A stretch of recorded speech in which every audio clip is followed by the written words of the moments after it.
होता है काल परिवर्तन। हमने कल बताया था आप लोगों की जो इनडायरेक्ट होता है वो 3 बिंदुओं पर निर्भर होता है। कितने बिंदुओं पर निर्भर होता है? 3 बिंदुओं पर निर्भर होता है। नंबर 1 आपका होता है चेंज ऑफ टेंस। क्या होता है? Change of tense. इसके बाद चेंज ऑफ पर्सन और change of other parts of speech. Other parts of speech का मतलब होता है जैसे आपको कहीं दिस का दैट, दिस का दैट, दिस का दोल, है ना, हेल्थ का ध्यान से मतलब जो दूरी से निकटतम से दूरी में जो आगे आप सेंटेंस पढ़ेंगे उसके बारे में आप लोगों को पता चलेगा। तो आप देखिए पहला चीज है, हम एक बात करते हैं सिंपल प्रेजेंट और सिंपल पार्ट हो जाता है। आप कभी भी आप इनडायरेक्ट बनाएंगे तो आप देखेंगे जैसे आई एम ए टीचर लिखा होता है, तो आपको रिपोर्टेड स्पीच में जब आई एम ए टीचर मिलेगा तो इसका मतलब ये हो गया कि ये केवल एम या इज का वाज हो जाएगा। क्या हो जाएगा? वाज हो जाएगा। और अगर बिल या वुड कभी मिलता है, जब मिलता है बिल अगर मिलेगा तो बिल का वुड हो जाएगा। क्या हो जाएगा? वुड हो जाएगा। तो अगर कहीं सिंपल सेंटेंस हमें दिखाई दे तो हम इसको चेंज कर लेते हैं। लेकिन इनडायरेक्ट जो होता है वो मात्र 6 टेंसों पर निर्भर करता है। कितने टेंसों पर निर्भर करता है? 6। It depends on 6 tenses. ये 6 टेंसों पर ही डिपेंड करता है। जैसे आपका प्रेजेंट इंडेफिनिट है तो ये पास्ट इंडेफिनिट टेंस में बदल जाता है। आप लोगों को you have already to know, आप लोग पहले से जानते हैं या पता होगा, you have to already known it, इसको आप जानते होंगे पहले से, क्योंकि प्रेजेंट इंडेफिनिट की सहायक क्रिया आप लोग डू डज जानते हैं। जानते कि नहीं जानते? पता है।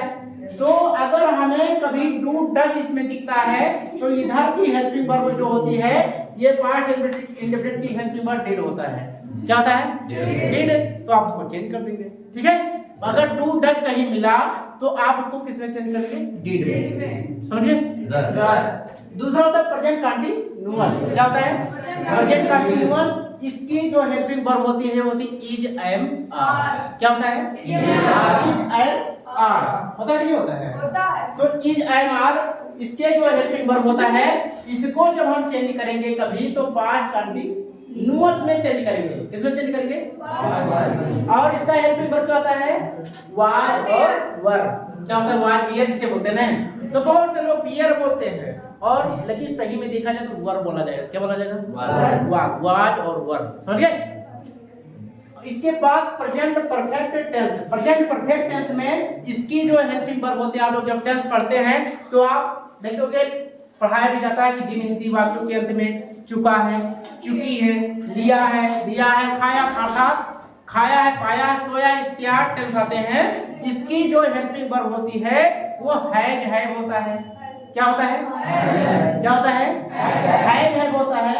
और इस टेंस में अगर वो परफेक्ट है किसी भी टेंस में, चाहे वो फ्यूचर में हो, चाहे प्रेजेंट में हो और चाहे वो पास्ट में हो, चाहे वो पास्ट में ही हो, लेकिन यहाँ पे हमेशा परफेक्ट होने की स्थिति में क्रिया की थर्ड फॉर्म लगेगी। क्रिया की थर्ड फॉर्म लगेगी। ठीक है।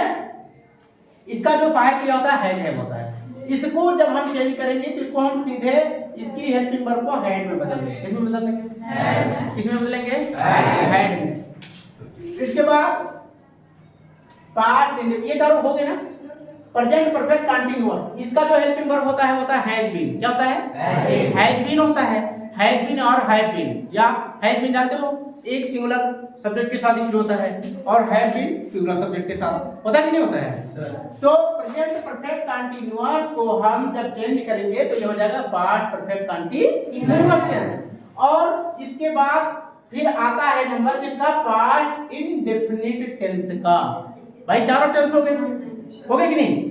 तो चारों जो प्रेजेंट के जो हिस्से थे वो भाग आए किसमें? पास्ट में। किसमें भाग आए? पास्ट में। भाई ये वाले हिस्सा जब हम इनडायरेक्ट बनाएंगे, don't talk, hello, don't conversation, तो प्रेजेंट के जो सारे टेंस हैं वो किसमें भाग आए? पास्ट में। चेंज हो गए।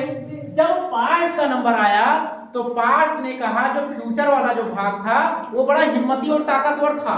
जैसे हमारा मान लीजिए चाइना, हमारा इंडिया, है ना, या पाकिस्तान को आंखें दिखा देता है कि अंदर नहीं आने देंगे। ठीक इसी प्रकार से पास्ट इंडेफिनिट ने फ्यूचर इंडेफिनिट के अंदर एंट्री करने को चाहा, लेकिन उसकी सेना बहुत मजबूत थी। बोला मेरे अंदर तुम्हारी जुगाड़ नहीं है। तो किसने कहा चलो कोई बात नहीं, हम अपने आपस में ही समझौता कर लेते हैं, है ना।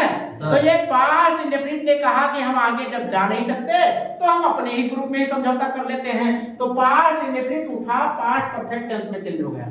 किसमें चेंज हो गया? अब इससे बढ़िया मेथड तो हमारे पास समझाने का नहीं है। फिर किसी ब्रह्मा को बुला लो, वो भी नहीं बता पाएगा। तो पास्ट इंडेफिनिट टेंस को past indefinite tense past indefinite tense को पास्ट परफेक्ट में बदलेंगे और इसका हेल्पिंग वर्ब क्या होता है? हैड। क्या होता है? हैड होता है।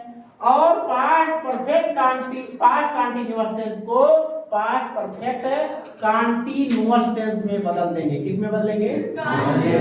ये हम थोड़ा सा डायरेक्ट लिख दिए थे, थोड़ा सा दिमाग से चला गया था। ये past perfect continuous tense miss हो गया था, है ना? तो टू एरर इज ह्यूमन, गलती करना तो मानव का स्वभाव है, कौन सी बड़ी बात है। और गलतियां उन्हीं से होती है जो कुछ मेहनत करते हैं। निकम्मों की जिंदगी तो दूसरों की कमियों को खोजने में निकल जाता है।